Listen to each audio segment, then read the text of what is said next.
Hello, everyone.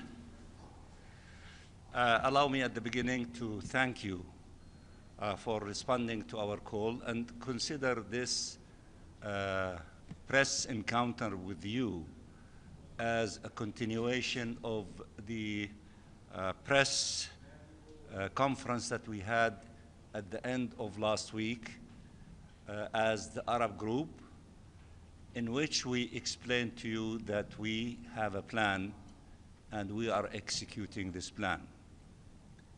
Let me just review quickly that this plan, it covers the Security Council, the General Assembly, the preparation for the international conference on the two-state solution.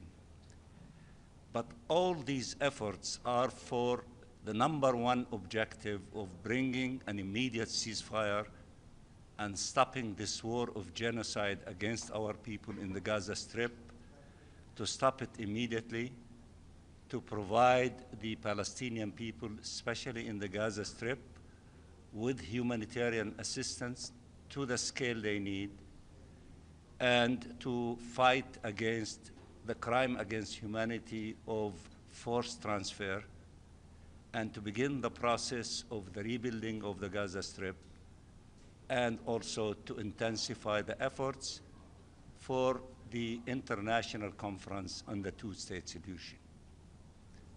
So that is the plan here in New York. And of course, it is complemented with efforts of our colleagues in Geneva, in the Human Rights Council, and in the different agencies. This is a political offensive. You, the journalists, are a very important dimension of this plan, because it is our duty to share with you the details of what we are doing, and it is also our duty to respond to your questions so that to have more clarity as to what we are doing in each of these stages, so that you can explain it to the millions that you cater to.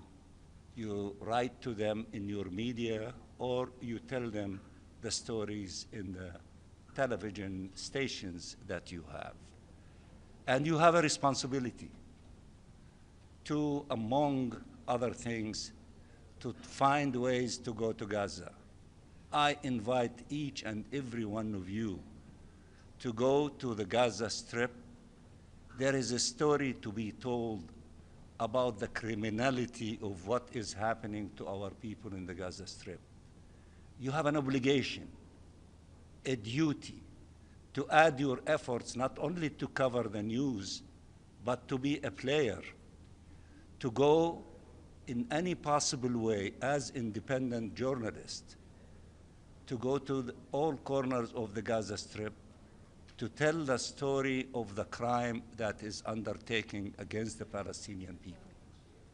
And if you do that, and you should do that, you will be contributing to exposing those who are committing these crimes against the Palestinian people. And also, you will be contributing to hold those criminals to account and to advance the cause of justice through accountability.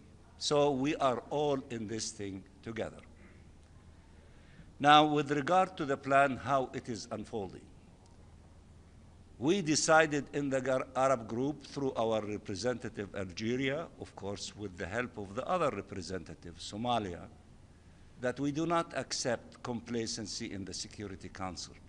The Security Council has a responsibility to maintain international peace and security.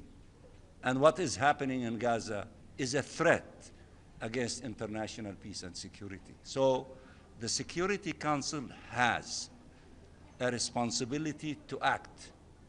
Therefore, the meetings that we had last week and the week before, the international community, the Secretary General, the senior officials of the United Nations, led by Mr. Fletcher and others, and the experts that we brought, especially the doctor from San Francisco, who was in Gaza, who shared with the Security Council the details of the crimes in the medical field, were contributions to maximize the pressure in the Security Council to act, not to remain paralyzed. So as a result of all these efforts, things started to move in the Security Council, reached the level of a draft resolution, adopted and approved by the E10, the majority, the elected members in the Security Council, and they engaged other members of the Council. My understanding that a member of the E10 took upon itself to engage one country, permanent member, trying to convince them to have a humanitarian resolution, to stop the crime, to allow for humanitarian assistance.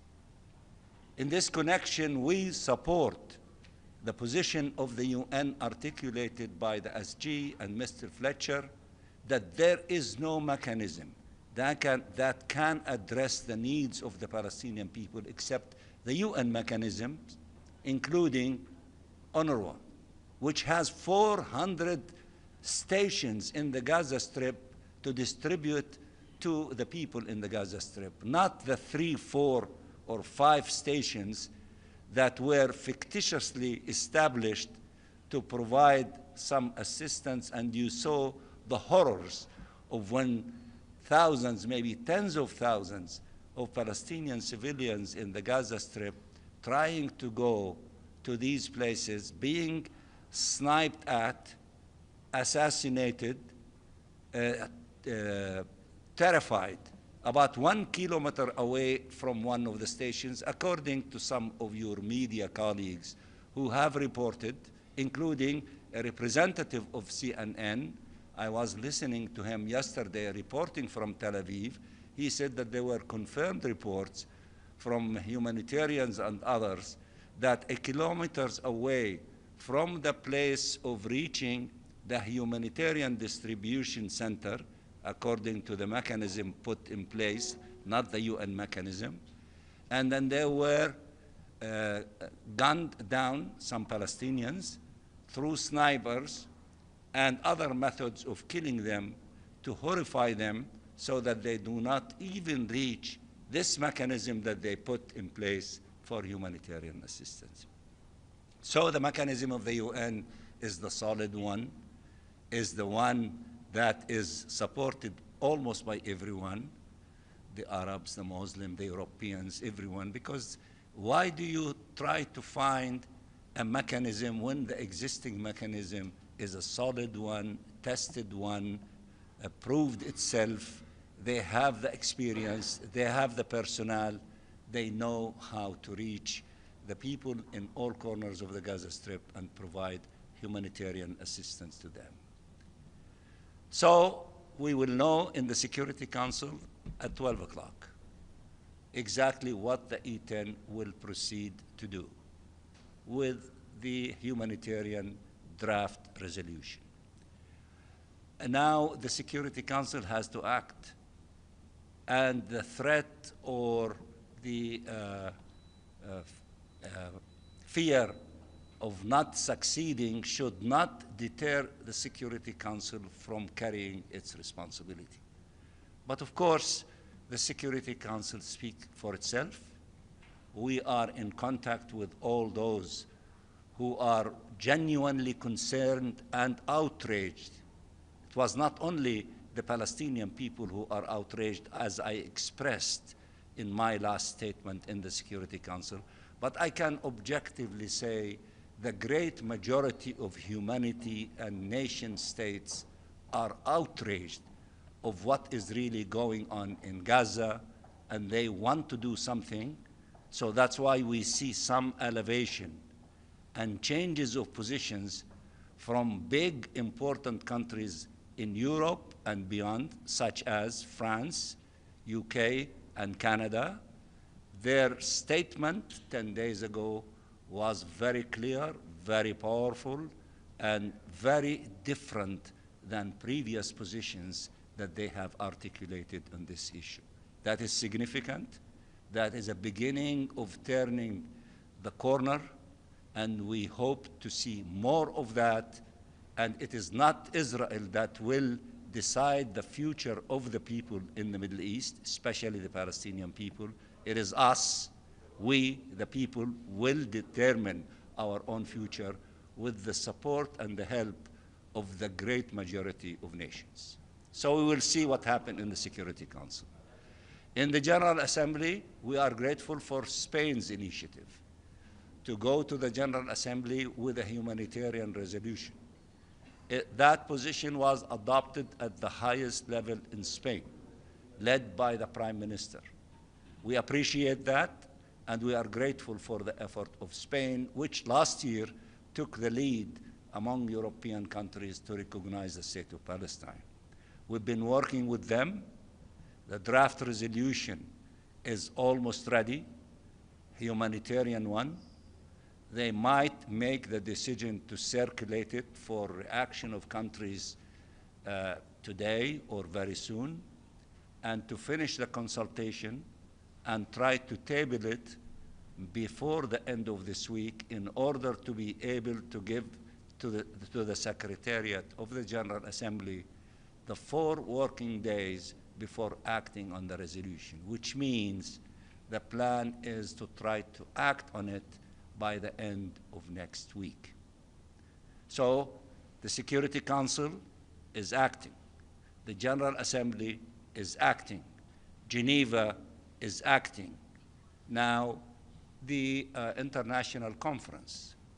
Of course, several meetings took place. I am sure that you covered a number of them in preparation for this conference. What has been accomplished so far is a concept note. It's a very clear, strong, effective concept note of what this conference wants to accomplish. And also the 8 roundtable were also established. The definition of the role of each of these roundtables has been articulated as well. The leadership, the co-chairs of these roundtables also has been decided. The majority of them are from European countries for obvious reasons, and Arab countries for obvious reasons, without excluding regions. For example, in North and South America, Canada is in the leadership loop. Mexico is in the leadership loop. Brazil is. In Africa, Senegal is, in addition, of course, to Egypt. In Asia, we have Japan in the leadership role, and we have Indonesia, in addition to the Europeans and the Arabs. So all corners of the globe are there. These are powerful countries.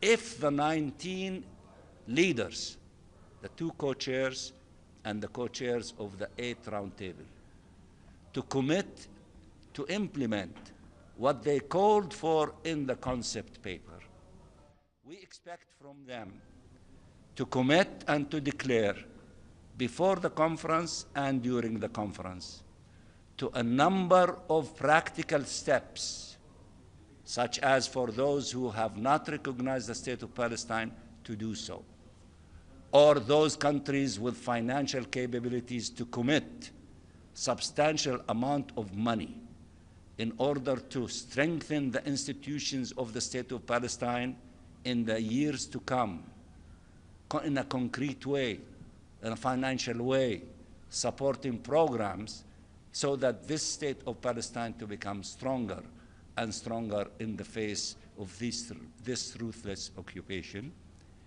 And if they also take steps, as was adopted in a Madrid conference on the 25th, to stop sending weapons to Israel to kill Palestinian children. And as Chile did just the other day, to sever any relationship with the settlements and the settlers, and also to take measures in order to shorten the life of this illegal occupation, to end it, and to allow for the two-state solution to become reality. So all these things are unfolding. More preparation is taking place. We expect large number of high officials to attend, besides ministers, some heads of states and governments, to also participate with us.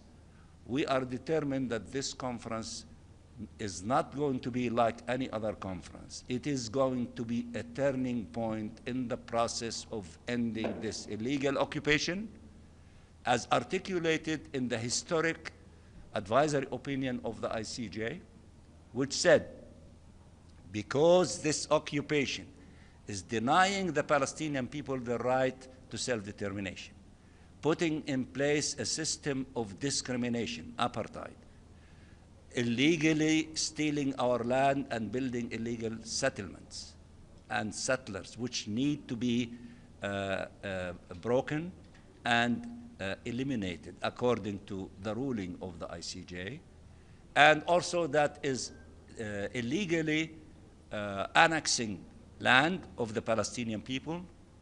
Because of all these things, the ICJ said that this occupation is illegal and it has to be terminated as quickly as possible, and asked the General Assembly to adopt modalities to do so.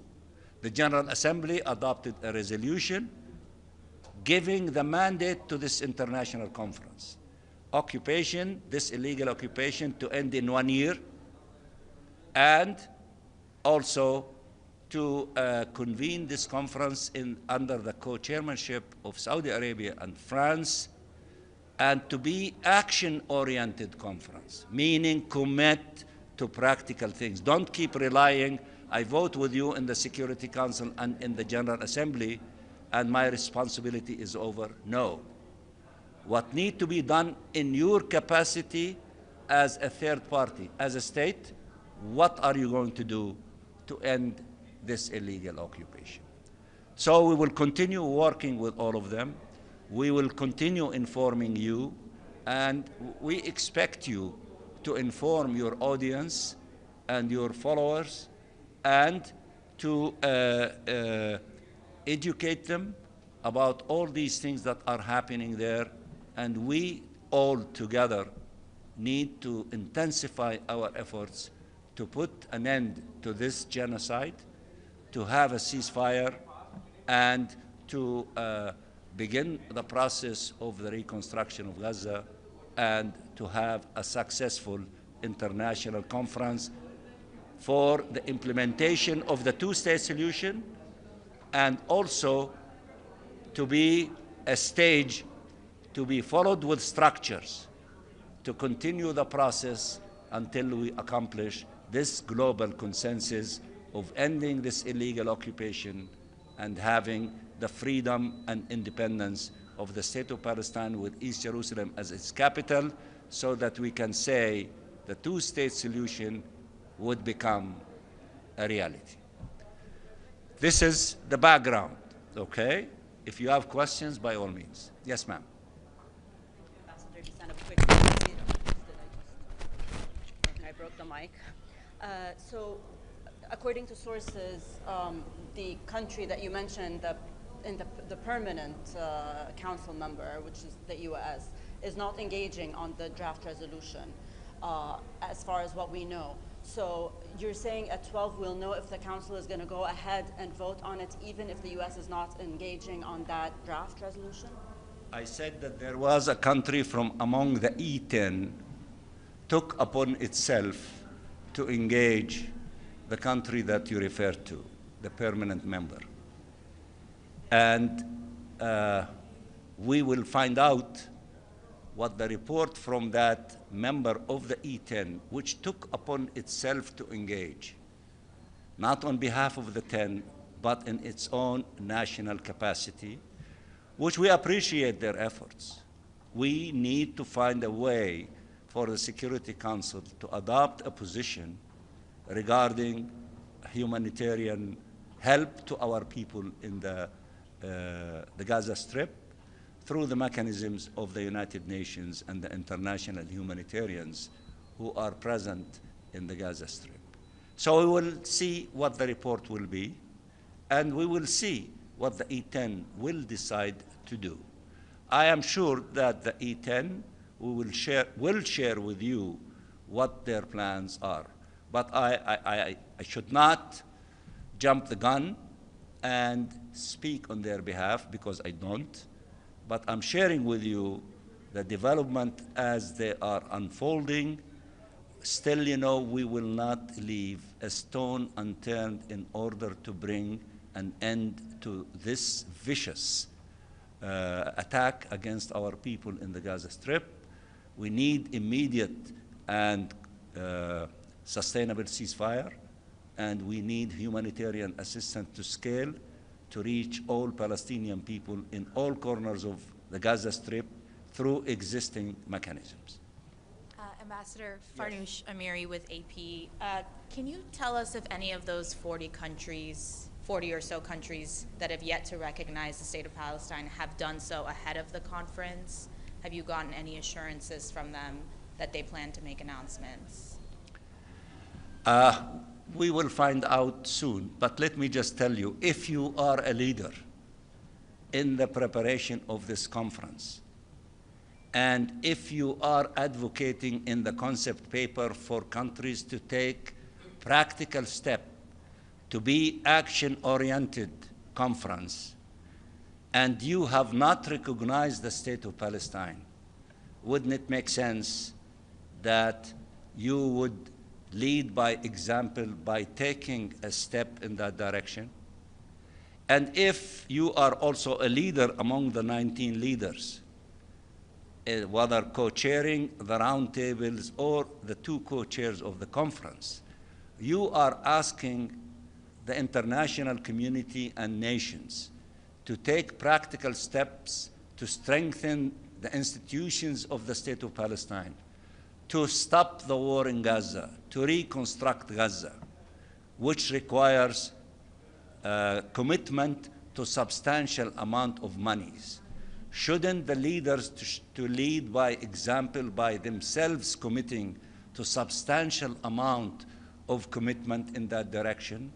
We trust that those leaders who are in a position of leadership and adopting and approving the concept paper will declare important steps in that direction. It's only a short period of time from now before the conference to be convened, and we are cautiously optimistic, but we trust that those leaders have the capability to do the right thing, and we trust they will do the right thing. The U.S. and Israel, are they participating? My understanding in all of the meetings that took place here in New York, the three big ones, the United States was present, but at a lower level. They did not speak. My understanding also, in some of the meetings, Israel was present, but my understanding also they did not speak. This is General Assembly formula. Every member of the General Assembly is allowed and invited to participate in this conference. Those who select not to participate, that is their choice. But there is no one being deprived from participating in this meeting. Yes, ma'am.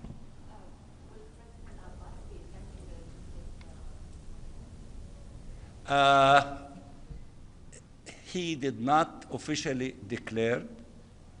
I am hopeful that by the time the conference is with us around, getting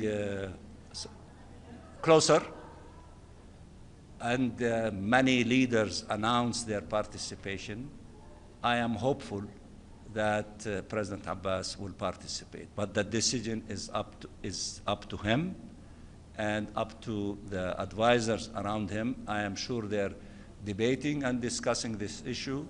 I impressed on him when I met with him in Amman recently that it is important for him to be in this conference but I trust his wisdom and his judgment to make the right decision. Abdul Hamid. There is an Arabic proverb says that if you try the experience again and again, it will not produce the same results. So how many times you talked about engaging the Security Council?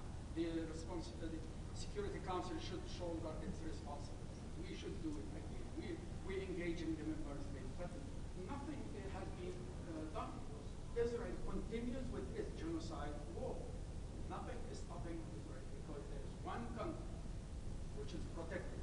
It's not a war between Israel and the Palestinians. It's an American-Israeli war against the Palestinians. You know, everyone knows.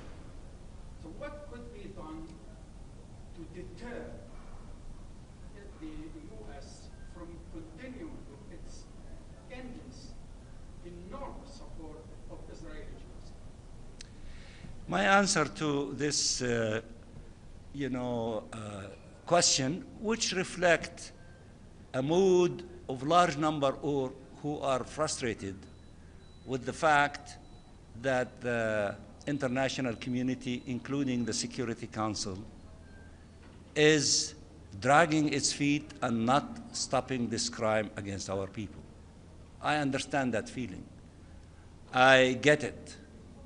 But yet, also in the same time, I believe in two things. One, there is a law in physics that we learn in physics that it says, if you keep accumulating things, the accumulation of quantities at one point will lead to a transformation into changes of quality. التراكمات الكمية ستوصل إلى تحولات النوعية. This is a law in physics. So that's number one. And I am a science student, although I am also a political scientist, and a law by practice through this UN, which requires creative thinking to keep accumulating. I am not a magician, or there is a silver bullet. If any one of you has a silver bullet to resolve this issue in few seconds, please show me. The second thing that I rely on, we are not exception to the rule.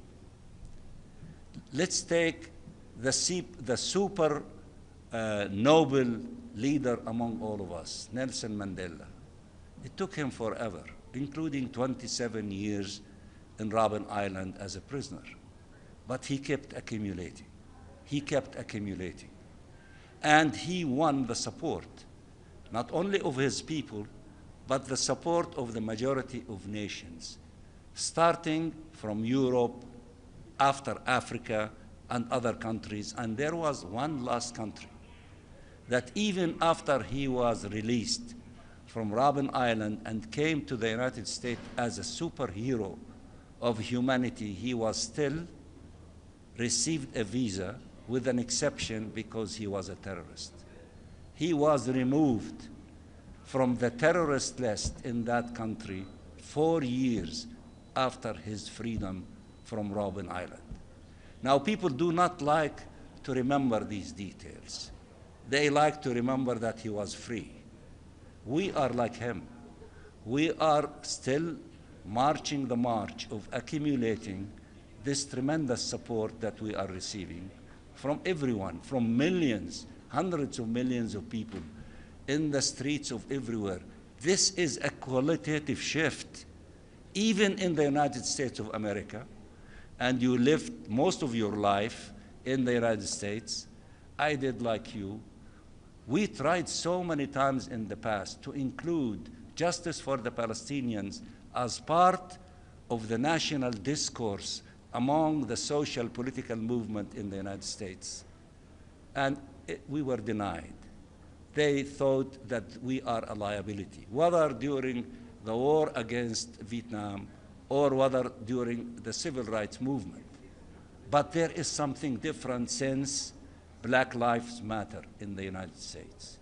A huge social and political movement is taking place in this country. That includes blacks, Latinos, labor unions, students who are Jews, Palestinians, Muslims from all corners of the globe. All of them are now embracing justice for the Palestinians and stopping the war in the Gaza Strip. This is a new phenomenon. It happened in the same manner during the fight against apartheid in the United States of America. It was the last stand before the collapse of apartheid. I believe, with my humble opinion and my experience in this work, that we are in the same path. It is going to be a matter of time before all governments, including the government of the most powerful in this country, to listen to the people who are marching in the millions of them in all streets of the United States, who are saying ceasefire now in the Gaza Strip, justice for the Palestinian people, and they are calling for dignity and respect for the Palestinian people through exercising their right to self-determination. I believe it is a matter of time before we see qualitative changes in the policies of those who make the decisions in the United States of America, and I don't lose hope. So that's why, while you might think that I should be the most depressed person here in this building, as a diplomat, I am not. I am the most hopeful one, because I see everything. I see those who support us. I see the complexity. I see the pain and the tragedy of the Palestinian people, particularly in the Gaza Strip. It's a heart-wrenching situation, but yet leaders, they should lead by their heads and their brains and their wisdom and their creativity, not by anger and emotions, although our situation would anger the stones, would anger everyone, and we have the right to be angry, but yet leaders need to act with wisdom, with vision, with patience, with increasing the support and decreasing the support to the enemy, and to isolate the enemy until we break the backbone of this illegal occupation and acquire our independence and freedom. And I see it coming as I see you. And I sincerely hope to see it while I'm alive. But even if that is not the case, my children and my grandchildren and yours and all of you will be able to witness such a historic moment, as I am proud to say I was in the General Assembly with my daughter, few years old, when we welcomed Nelson Mandela as a hero of humanity after his freedom. Our moment will come. سعادة السفير، طبعا أولوياتكم واضحة بالنسبة للمؤتمر المرتقب هنا في الأمم المتحدة خلال أيام، ولكن نسمع في التصريحات الأوروبية والغربية بنود لا نسمعها في التصريحات العربية، والمتعلقة بارتباط مسألة الاعتراف بالتطبيع. هل ترى أن هذين المسارين متلازمان في هذا المؤتمر؟ وهل ترى أن مسألة التطبيع ستؤثر على مسألة الاعتراف بدولة فلسطين؟ أنا أعرف على أنه مثل هذه القضايا قد أثيرت في النقاش في التحضيرات للمؤتمر الدولي، وأعرف جيدا أن قوى دول عربية وازنة وقائدة قد وضحت أن هذين الموضوعين منفصلين. الاعتراف بدولة فلسطين شأن وطني للدول التي تريد أن تعترف بنا. التطبيع مع إسرائيل هو موضوع مختلف تماما، وحدد العرب منذ قمة بيروت عندما اعتمدوا مبادرة السلام العربية، والتي لا يزال العرب والمسلمين ملتفين حولها، والتي تدعو إلى أن موضوع التطبيع يأتي بعد انتهاء الاحتلال واستقلال دولة فلسطين وعضويتها في الأمم المتحدة، ثم مسألة التطبيع تأتي بعد ذلك، حيث أن العرب في مبادرة السلام العربية في بيروت عام 2002 والمسلمين في اجتماع وزاري وأعتقد قمة إسلامية في طهران قد أكدوا على هذه المبادرة التي تدعو إلى إنهاء الاحتلال أولاً والدولة الفلسطينية قبل أن يتم التطبيع في هذا الشأن. ولذلك يعني نعرف النقاش الجاري، ونعرف الذين يريدوا أن يضيفوا ثمناً لاعترافهم بدولة فلسطين شيئاً ليس هو مطروحاً على جدول الأعمال. الاعتراف بدولة فلسطين هو شأن وطني للدول التي ستقدم على هذه الخطوة، ويجب أن لا ترتبط بمسائل من النوع التي أشرت إليه. ونحن نشكر الدول العربية التي تقف بثبات في الالتزام بهذا الموقف. دولة فلسطين واستقلالها التي تتطلب إنهاء الاحتلال وتجسيد حل الدولتين على الأرض، أي المؤتمر الدولي اللي بنتكلم عنه هو لهذه الأغراض، هو أولويات قبل أي مسائل أخرى متعلقة بالتطبيع.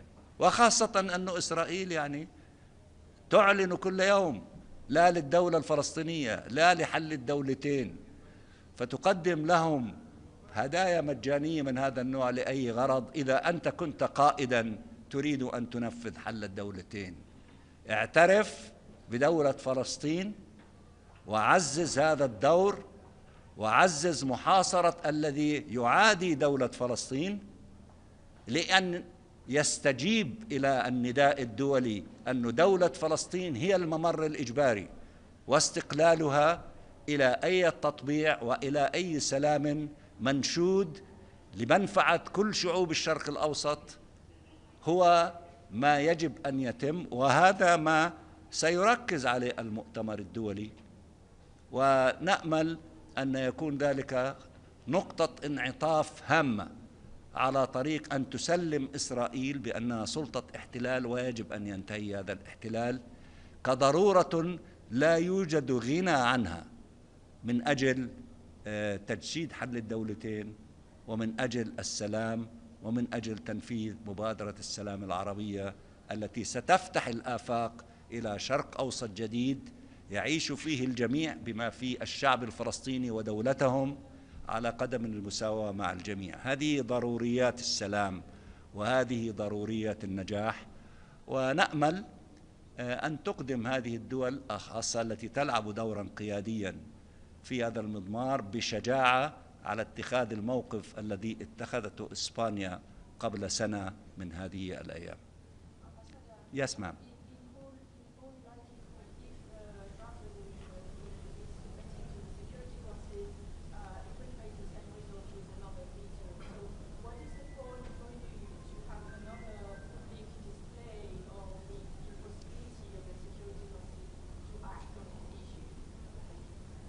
Let's first of all wait till 12 o'clock.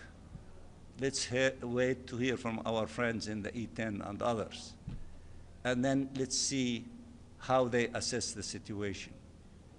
You cannot have the outrage that was displayed in the Security Council last week about the tragic situation and the genocide and using illegally food as a weapon of war against the Palestinian people in Gaza and accept to be paralyzed. You have to act. If somebody stops you from adopting a resolution, then the pressure will not be on you. It will be on those who are not allowing the Security Council to shoulder its responsibility. But again, these decisions will be made by our friends in the Security Council, and we respect their judgment, we respect their position, and we hear loud and clear they're outraged as to what is really happening in the Gaza Strip, and with their willingness, if the Security Council not to shoulder its responsibility, to take steps in their national capacity. And many of them are so powerful that they can take steps that will put Israel in a position to pause and try to comprehend of what is really happening. This is a moment of truth, and no one has an excuse. Don't blame others. You can act in your national capacity. In my meeting yesterday to the OIC group, I told them, even those of you who have no relationship whatsoever with Israel, there is nothing that can deprive your parliaments, your governments of making declaration of such that we will never allow settlers to take a visa to our country. And we will never have relationship with settlements. We will boycott products from settlements, although you might not import a single orange from any of these settlements. But making such declaration is showing that you are ready for practical steps, and maybe an investment in encouraging those who have such relationship to follow your steps. So no excuse for anyone. Everyone is able to take practical steps. This is the time to take these practical steps to stop this genocide against the Palestinian people in Gaza, to stop the aggression against the Palestinian people in the occupied territory, and to save the Palestinian people from the crimes that are committed against them: starvation, lack of medicine, children are dying from hunger, and all the detailed crimes committed against us by the Israeli occupying authorities. Each and every one has a moral responsibility to act, including you as journalists. Tell the truth, go and see reality. Tell the story of the Palestinian people. Let your audiences learn of what is really happening so that they can act with their governments, with their parliaments, with their leaders. We, all of us, have to act, and I think Mr. Tom Fletcher summed it correctly. He said, our children and grandchildren will ask us in the future, what have you done when the genocide took place against the Palestinian people? So all of us will be judged by history as to how much have we done in order to stop this crime against the Palestinian people. Did you contribute in a practical way to stop it, or did you just watch and did nothing? On that note, and I want to thank you very much, we will talk more often. If you have questions, don't hesitate to ask us. My duty and the duty of my team and my colleagues, the Arab ambassador, is to explain to you the details of what is unfolding, and the rest is in your hands, and we trust you will convey it to your audience in the best, objective, and effective way. Thank you very much. ايش يا نبيل كيفك؟